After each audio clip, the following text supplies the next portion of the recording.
Bible's an important book, but it's really long. Yeah, it's a collection of many books written over a long period of time, but altogether they tell one unified story. So, what's the story of the Bible?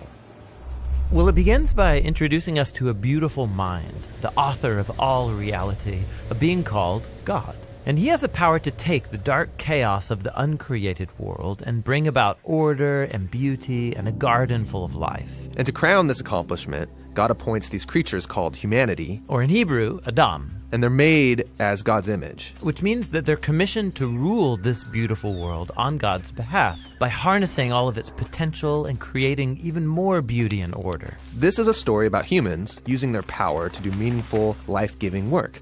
But the question is, how? Yeah, humanity now faces a choice that's represented by a fruit tree. So humans could partner with God and find freedom by trusting in his knowledge of good and evil.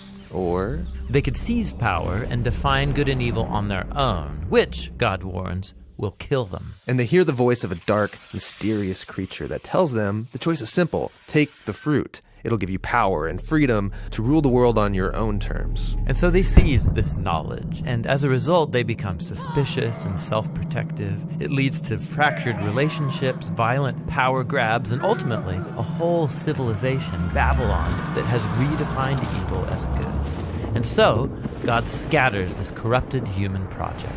And here the story of the Bible takes an important turn.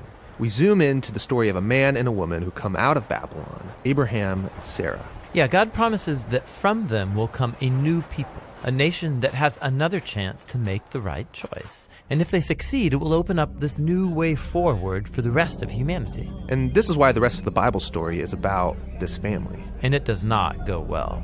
Despite God's personal guidance, Abraham's family gives in to that same temptation to redefine good and evil on their own terms, apart from God. Even when their best people were in charge, rulers who loved God's guidance and had divine wisdom, even they gave in. And so Israel was warned by their own prophets that these choices would lead them back to Babylon, this time as conquered captives living in exile, and that's exactly what happened.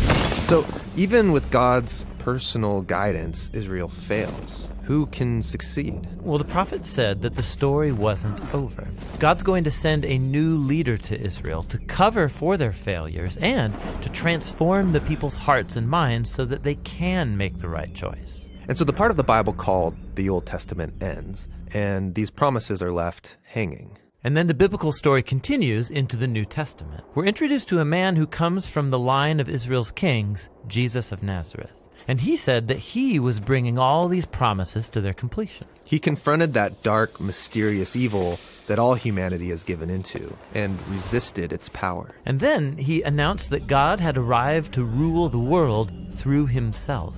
Jesus taught about God's definition of good and evil, and he said that real power is serving others. According to Jesus, it's people who love the poor and even love their enemies. These are the kinds of people who actually rule the world. And that's confusing, but also really beautiful. And so is the claim that the story goes on to make about Jesus, that he is God become human, to be for Israel and for all humanity what we could never be for ourselves. He came to take the consequences of our evil into himself, and his sacrificial love proved more powerful than evil, than even death itself. So now humanity's presented with a new choice. Represented by a new tree. Stick with the old way of being human, or venture into this new way. And in the story, those who choose the way of Jesus find themselves energized by God's own power. People who know that they are loved and forgiven by God can become people who love and forgive others in return.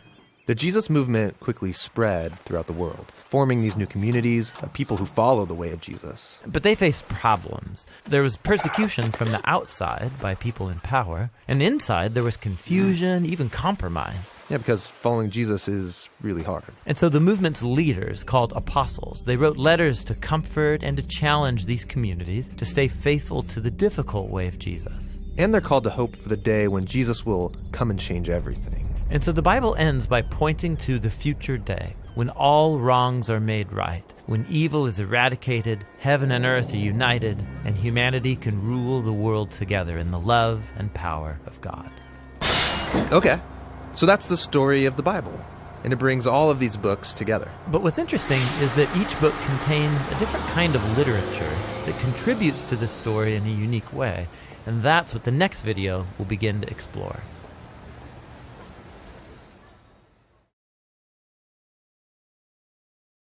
Hey everybody, thanks for watching this Bible Project video. This is part 2 of our How to Read the Bible series. We've got a lot more of these videos coming and a lot more videos. You can see it all on thebibleproject.com. We're a crowd-funded project, so you can support us on our website so we can make more videos and also download free resources there. Thanks. Thanks.